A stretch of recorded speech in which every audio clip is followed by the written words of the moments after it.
What's up, TNC family? Hey. We back again with another video. We thank y'all for watching our last one. We truly appreciate it. And today we'll be talking about labor and delivery. Mm-hmm. So I guess you can start with that, and then I'll take over. Okay, cool. All right, so when I was pregnant with CJ, we didn't know that he had esophageal atresia until about 20 weeks into it. Mm-hmm. And so what happened was we went to the doctor's appointment, and she basically said like I had a lot of amniotic fluid in the stomach, and so we had to do like checkup appointments, maybe like every other day. Mm-hmm. So once we did that, once I went to that first appointment, everything was good. They said heartbeat was good, he was moving, everything was good. So I went to the next one, and then they still said that the amniotic fluid was a little bit too high. It was supposed to be like 4 or 5. Mine was at like a 9 or a 10. So the amniotic fluid was very high actually. And so that just tells them that the baby is not swallowing the fluids like the baby should. And so they scheduled me for I think it's called like a second level ultrasound. And so we went to the second level ultrasound, and she said, I can't find a stomach. So I'm not finding a stomach. There should be like some type of I think that the fluid is supposed to be black if the stomach is full.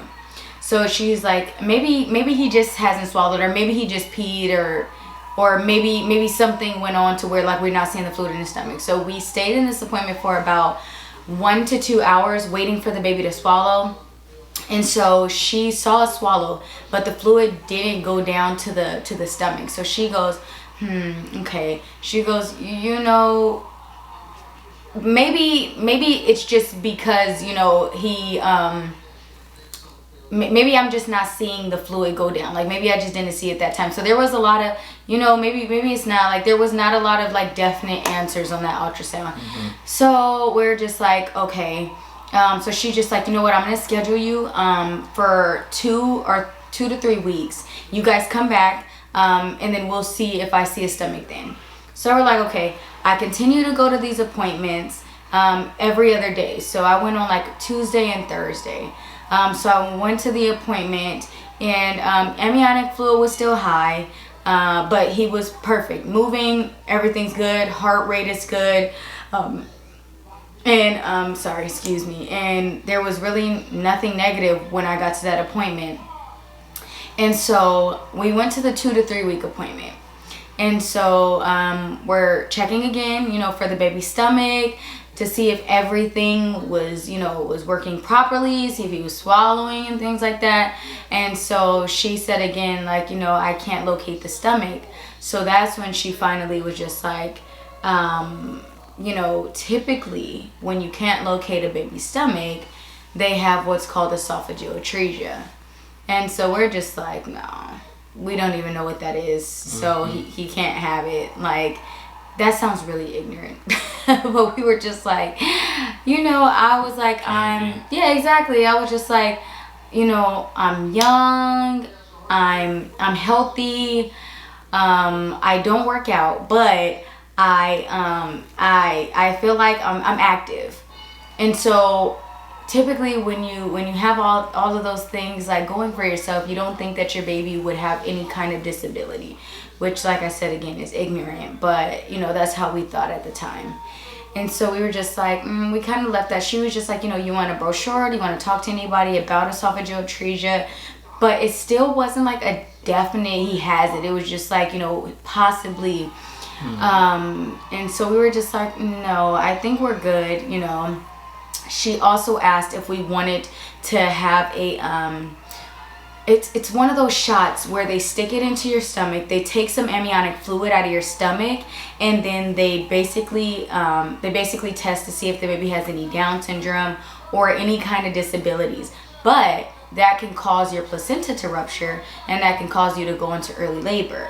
So I was just like, dang, what if we do that and then there's actually nothing wrong with the baby, and then now the baby is premature and there was really no reason to do all that. So we were just like, we didn't have a definite answer, so we were just like, no, we passed on that as well.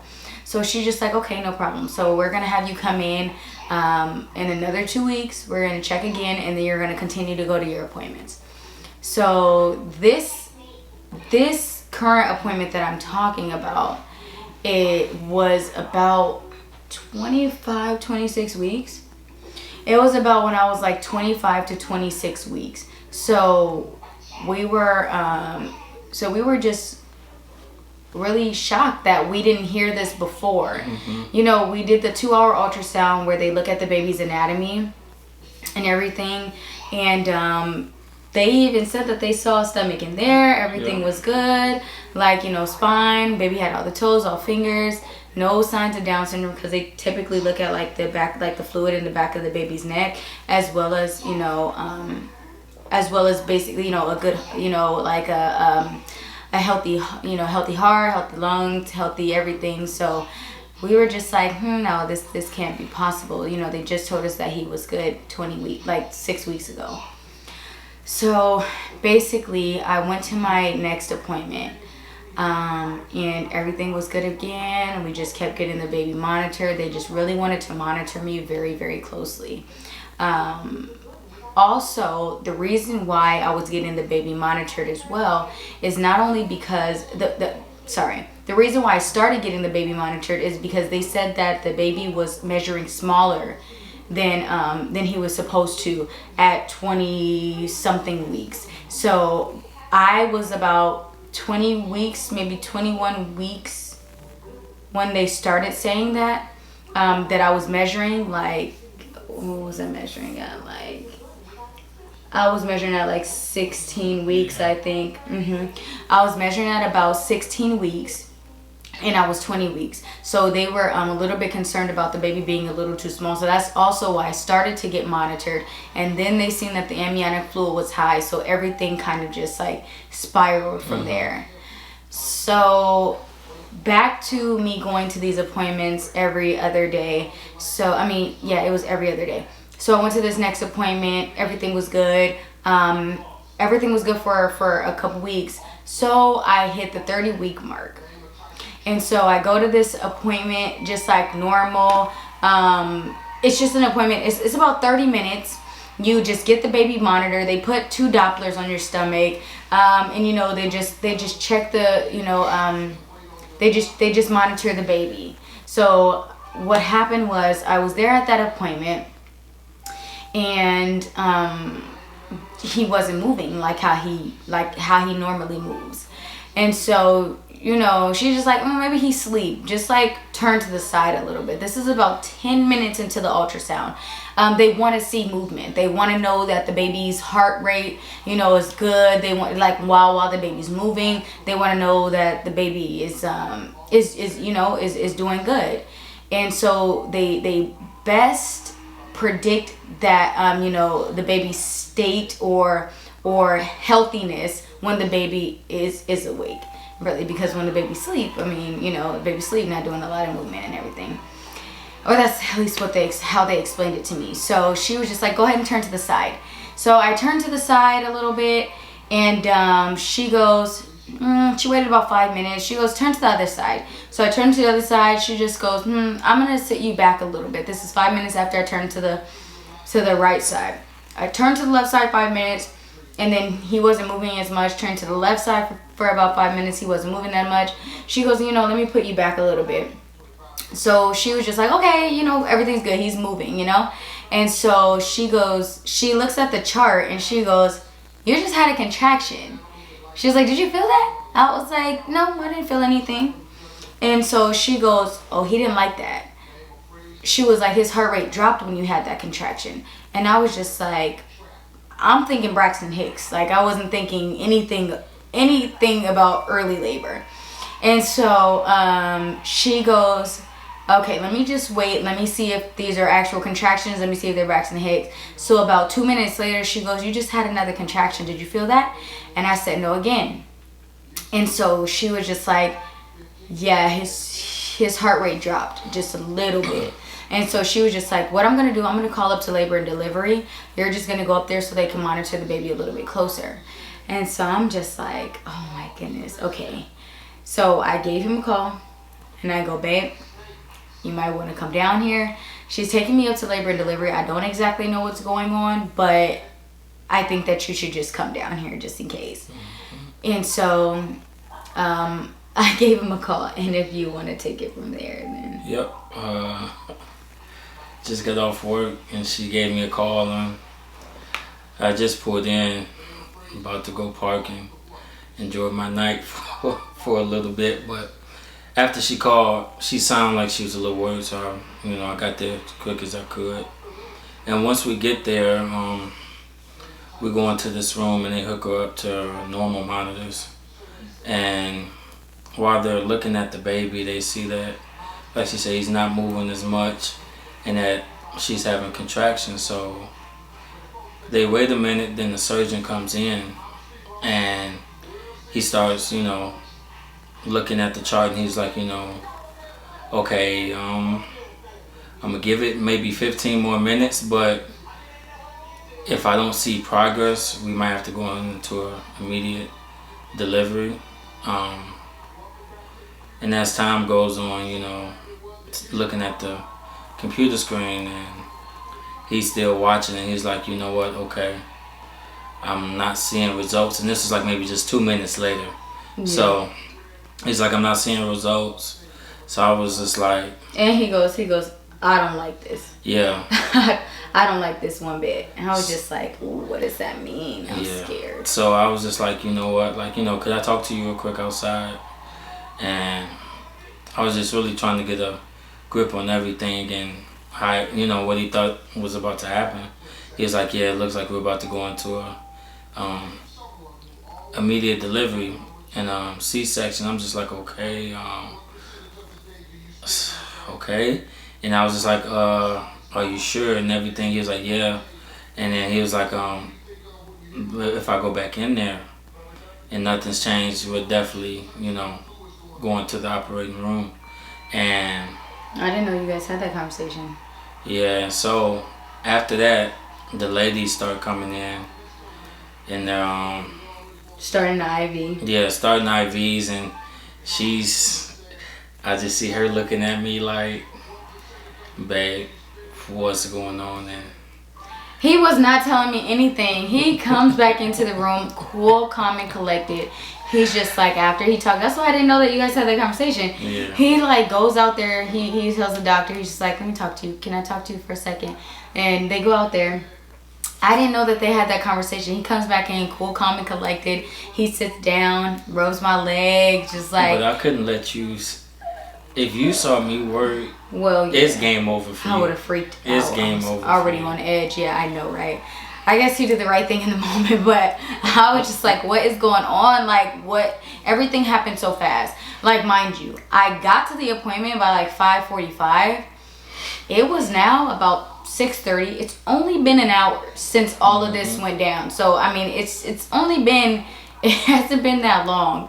And so she comes in, she's starting an IV, and then the surgeon finally comes in, and he's like, yeah, you know what? I've been looking at the monitor, and we need to go ahead and do an emergency C-section. And I looked at him, he just put his head down. I was like, what? I just couldn't believe it. Like, we're about to do an emergency C-section right now. And he was just like, yes. So I'm just like, okay. Of course, everything that was running through my head was just like, okay, I've never even had like a major surgery, but I was more worried about like the baby. I'm like, okay, like if I have the C-section, is the baby gonna be okay? Like, what's going on with the baby? Because at this point, we still don't know that he has esophageal atresia. Like all we know was that he didn't, like it didn't show a stomach. So we don't know what can happen once the baby is born. Yeah. And then the fact that he wasn't moving that much, it was just a scary situation. It was a very scary situation because I just wanted the baby to be okay.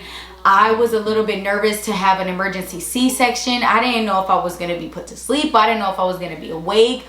And then I asked the nurse if he can come in there with me, and she said yeah. no. Well, they said yeah they said yeah at first, exactly. And then I asked when it finally got down to it, and then the surgeon was just like, no, he can't come. And then at that point, I panicked. Just got that shot too. And then I had to get a steroid shot, which was very, very, it was very, very hard to. It was tough. So the nurse comes in and she goes, I have to give you the steroid shot. They had to prepare the baby's lungs for an early delivery. So I had to get a steroid shot. And so it's such a huge needle. Mm-hmm. The needle was like this big and it was so fat. I was just like, oh my goodness. And so she was just like, where do you want me to put it? I said, can you just give me a second?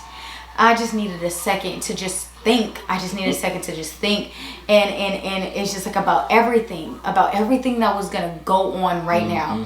And so the doctor comes in there and she goes, doctor, I haven't gave the steroid shot. She's still figuring out where she wants me to put it. He looks at her and he said, I don't know where you're going to put it, but you need to do it now. Mm-hmm. And she stuck that needle in my leg and pushed that medicine or pushed those steroids into my leg. And I was like, I literally like lost my breath for a minute. My leg was on fire. Yep. I thought my leg was literally going to be just numb for I don't know how long. My leg was on fire. It was numb. But it was like numb, but it was painful. I can't describe it. Like that shot was the worst thing that I've ever got in my life. After that, like they're rolling me down. The nurses are literally putting on their caps, putting on their gowns in the hallway as they're rolling me down. Like this was a very traumatic situation for all of us. Like the nurses were like, we're going now. He was like, now.